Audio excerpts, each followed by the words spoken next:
வணக்கம் நேயர்களே.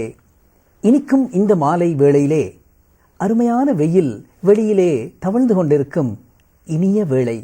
இந்த நேரத்திலே ஒரு சிடியை எடுத்து அந்த சிடி பிளேயருக்குள் போட்டு அதில் ஜேசுதாஸின் குரல் ஒலித்தால் அடடடடா எப்படி இருக்கும்? நினைத்து பார்க்கவே சந்தோஷமாக இருக்கின்றதல்லவா? நீங்கள் சிடியை எடுக்க வேண்டாம். இந்த இனிய நாளிலே ஜேசுதாஸையே இங்கே நாம் அழைத்து வந்திருக்கின்றோம். ஆமாம், Padmashri doctor K.J.. Yesudas, கட்டசேரி Joseph Yesudas அவர்கள் இங்கே இருக்கின்றார்கள். நீங்கள் தொலைபேசி மூலம் அழைத்து அவரிடம் உங்கள் கேள்விக்கணைகளை தொடுக்கலாம். வணக்கம் ஜேசுதாஸ். வணக்கங்க. ஜேசுதாஸ் அவர்களே, உங்களிடம் ஒரு பெரிய ஒரு ஒரு பெரிய பிழை ஒன்று இருக்கின்றது என்று நான் குற்றம் சாட்டுகிறேன். சொல்லுங்க. அதாவது ஜேசுதாஸ் என்பவர் ஒரு இசையிலே ஒரு அத்தாரிட்டி அப்படின்னு நான் நினைத்துக் கொண்டிருக்கின்றோம். இதுதான் குறையா? இல்லை, அப்படிப்பட்ட ஜேசுதாஸே அந்த கச்சேரிக்கு முன்னால் இருந்து மத்தியானம் 12 மணியிலிருந்து இரவு 6 மணி கச்சேரி என்றால் ஒரு 6 மணி நேரம் போட்டு பிராக்டிஸ் பண்ணி பயிற்சி எடுத்து, இது உங்களுக்கு தேவையா?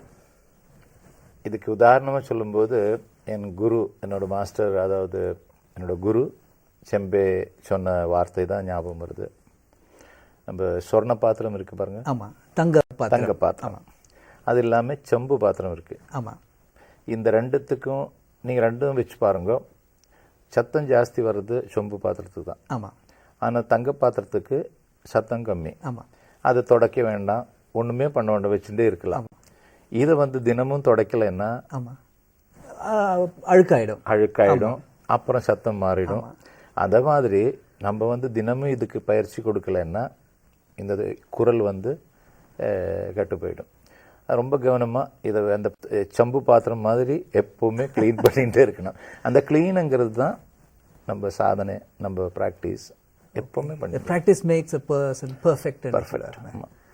ஆனால் ஜேசுதாஸுக்கு பயிற்சி வேணுமான்னு தான் நான் கேட்டேன். அங்கே ஜேசுதாஸ் யாரும் எல்லாம் ஒன்றும் கிடையாது.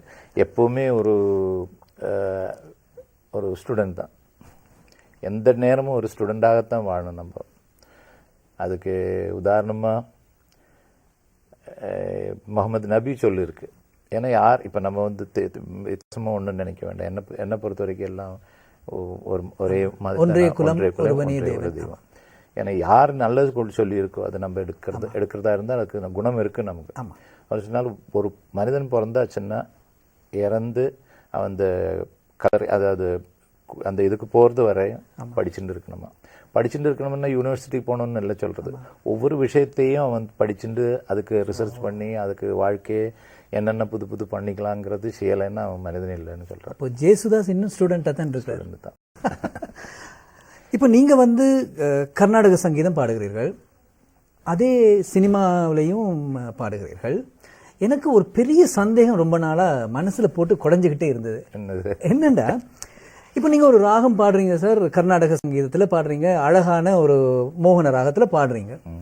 அதே முடிச்சுட்டு நீங்கள் ஸ்டூடியோ போகிறீங்க, அங்கே மியூசிக் டைரக்டர் ஒரு மோகன ராகத்தில் ஒரு பாட்டு உங்களுக்கு ரெடி பண்ணியிருக்கார். ஆனால் சினிமா சங்கீதம் மெட்டு டியூன் எல்லாம் போட்டு கலந்துருப்பாங்க. அப்போது உங்களுக்கு ஒரு மாறாட்டம் வராதா? என்னடா இது இப்படி போகுது? இந்த மாறாட்டம் வராமல் இருக்கும்போது தான் நம்மளோட சக்ஸஸ். அது ரகசியம் ஒன்றும் இல்லை, இதில் எல்லாருக்கும் தெரிஞ்ச விஷயம்தான்.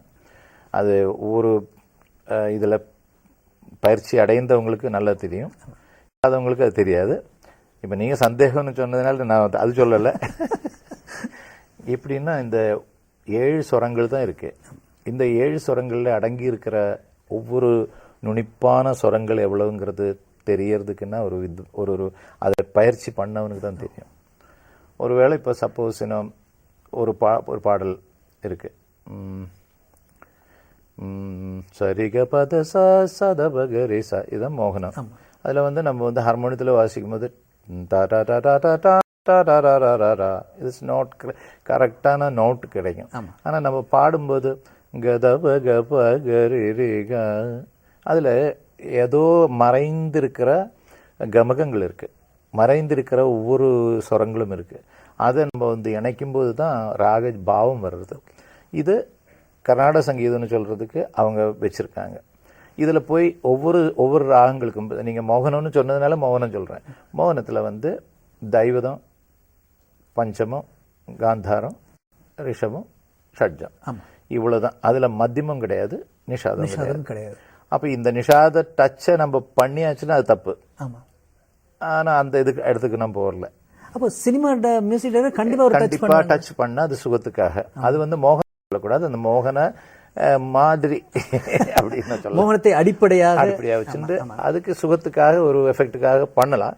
அது மோகனத்துல பண்ணுன்னு அவங்க சொல்லவே மாட்டாங்க, அவங்களுக்கே தெரியும். ஏன்னா தெரியாதவங்க ஒன்றும் இல்லை, எல்லாம் ஹார்மோனியத்தில் வாசிச்சுட்டு என்ன ராகத்தில் என்னென்ன அடிப்படையான சுரங்கள் வருதுங்கிறது தெரிஞ்சு தான் அவங்க பண்ணுறாங்க.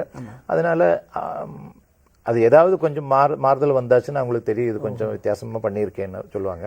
ஸோ அந்த பயிற்சி தான் உங்களுக்கு கர்நாடக சங்கீதத்துக்கு ஒரு போடுது, சினிமா சங்கீதத்துக்கு கோடு போட முடிஞ்சா அவனுக்கு சக்சஸ் கண்டிப்பாக வரும். ஏன்னா இந்த வோக்கல் கோடுன்னு நம்ம சொல்லுவோம், இந்த கோடுன்னு சொல்லி வோக்கல் கோடு, அந்த வோக்கல் கோடில் நம்ம வந்து வரவழிக்கும் போது வேண்டாததை மாத்திண்டு வேண்டியது இருக்கிறது. ஒரு சிற்பியை பாருங்க, ஒரு கல் நீங்க கொடுத்தாச்சுன்னா அவன் முதல்ல அதுல என்ன வரும், உருவம் வருங்கிறது முதல்ல நினைக்கிறேன், நமக்கு தெரியாது. அவன் அதை செதுக்கி தேவையில்லாததை எடுத்துடுவான்.